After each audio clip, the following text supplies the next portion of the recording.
Great to have you with me today, Damion. Thank you very much for joining me in the Uncommon Sense studio. Today we're going to talk about a case study based on a recent piece of work you've been doing. Is that right? Yeah, that's right. Yeah. I just thought it's an interesting topic and worth sharing. Fab. So do you want to start off by kind of setting the scene? What was it? What was going on, and what work were you doing? So it's a piece of work with one of our clients, and it's concerning the problem statement. Really is that they were found to be non-compliant in a recent audit they had. And to give you a kind of overlay, there it's a logistics function. So they are moving things internationally around the world, buying things in and then also warehousing them and sending them back out to customers in all sorts of different countries and jurisdictions.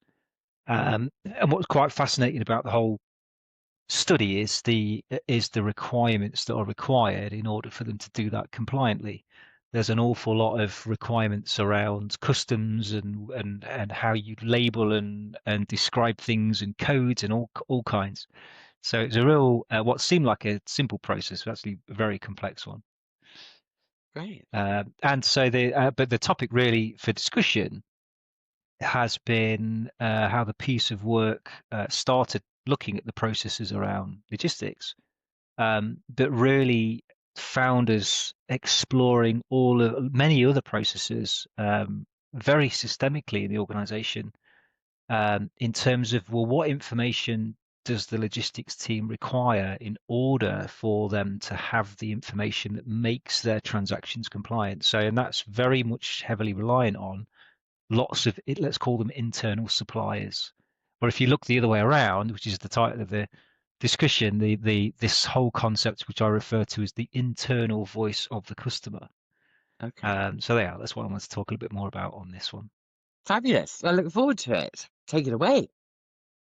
Okay, so I think this is a topic that absolutely will be beneficial to everybody, no matter what industry you're in, whether it's manufacturing or service.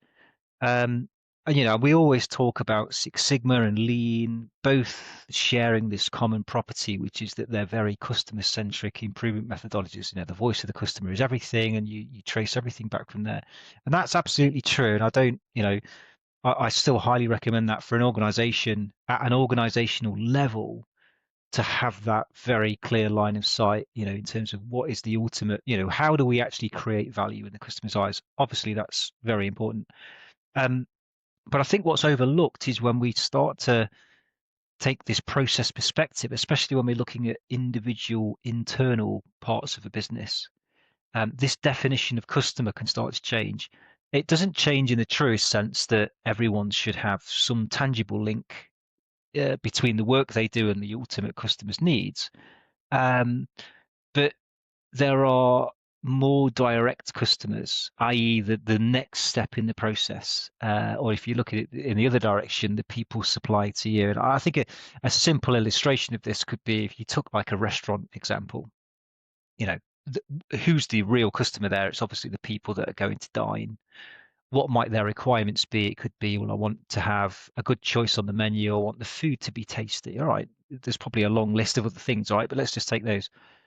If you think of the waiter who's bringing the food in and out from the kitchen, right? How can they influence the food being tasty or there being lots of choice on the menu? They can't do a great deal about that directly, right, on their own. But what might their requirements be um, to their customer, right? So their customer is the person who sat at the table.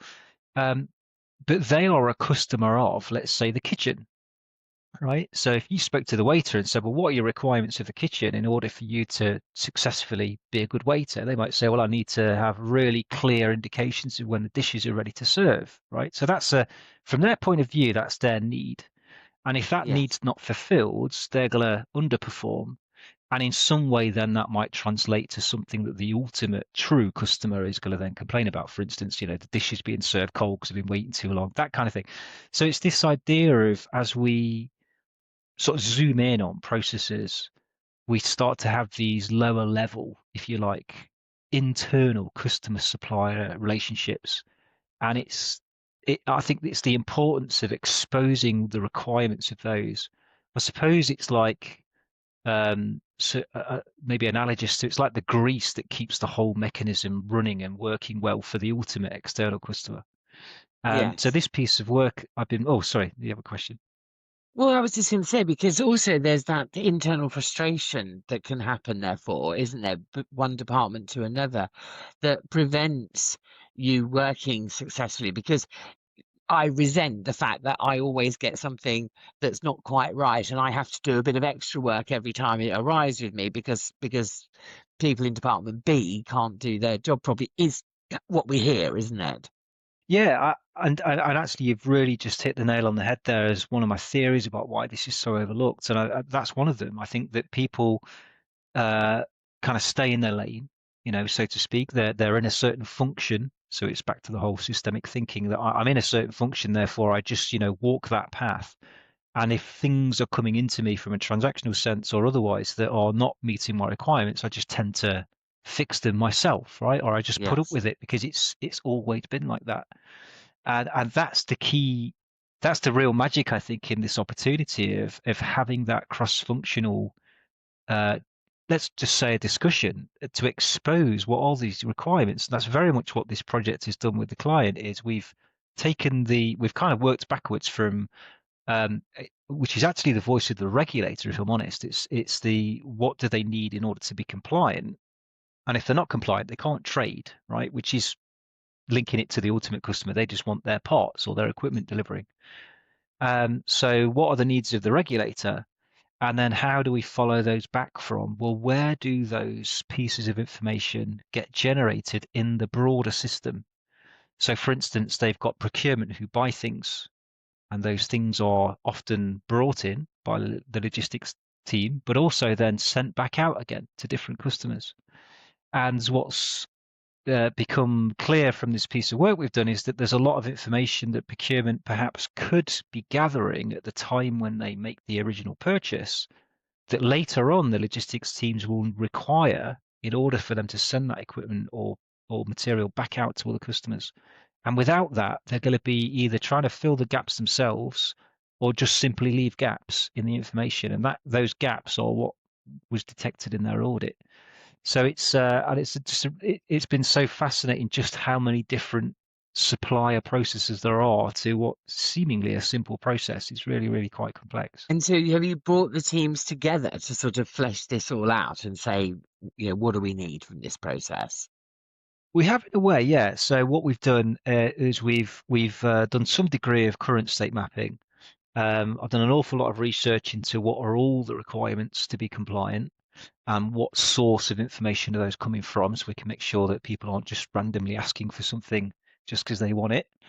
And then we've created the future state maps, and those are what we've then presented to the broader group of stakeholders for buy-off, which was a session we ran last week. So it was the first time the organization had an opportunity, I think, to really, if anything, understand how their work is connected in a systemic sense. And I think this would be my advice for how others could approach it.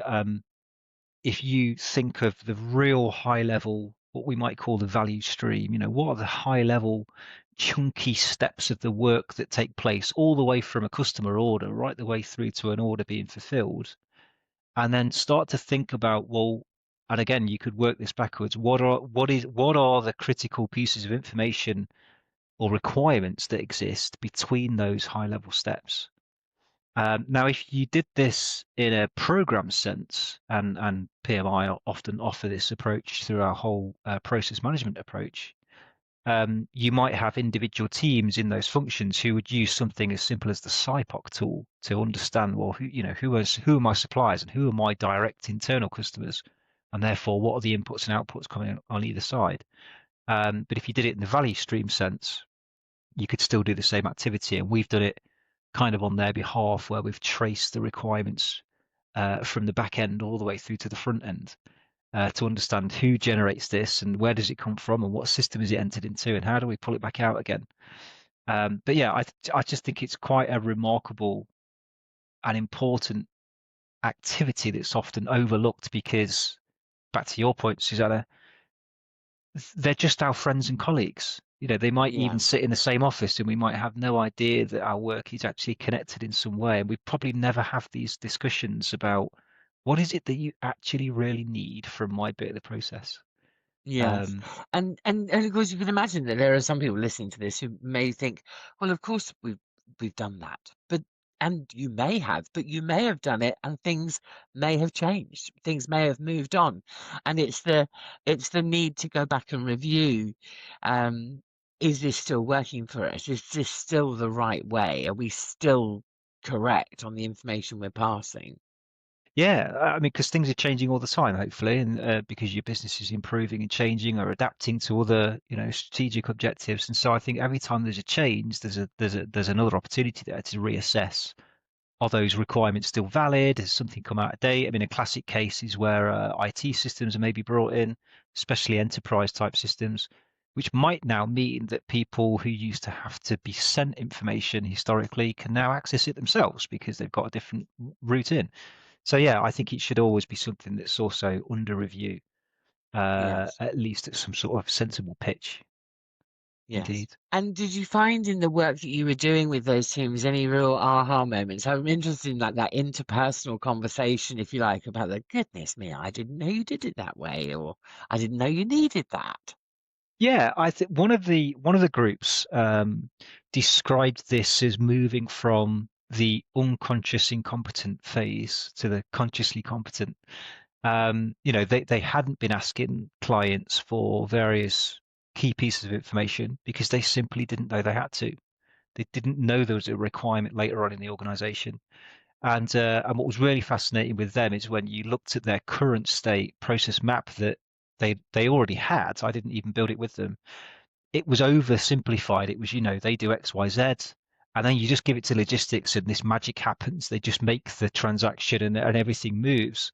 And of course, that's where a lot of the issues crept in because logistics were doing their best, as all people do, and not realizing that they were making these movements happen in a non-compliant way, which left them then vulnerable to risk.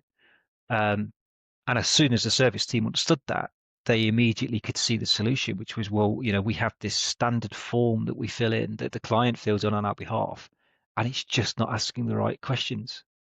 And so therefore, but now we know we're kind of almost like, well, of course we'll redesign that and we'll get that information for you, not a problem. So it was Yes. just really nice to have that reaction where they recognized the gap straight away, but understood that the reason that was there was not through, it wasn't on purpose or anything like that. It was just because they didn't know what they didn't know. And that's what this is all about, is learning about our own organizations. Yeah, fascinating. Fab. Great. Well, thank you very much for sharing that. I think it's a really interesting topic because I just think so often we do it, as you say, unconsciously. We've always done it that way, and we're not necessarily sitting back and saying, what ought we to take a look at in terms of really thinking what the future looks like for us in terms of process. So thank you. It's really good. Yeah, pleasure.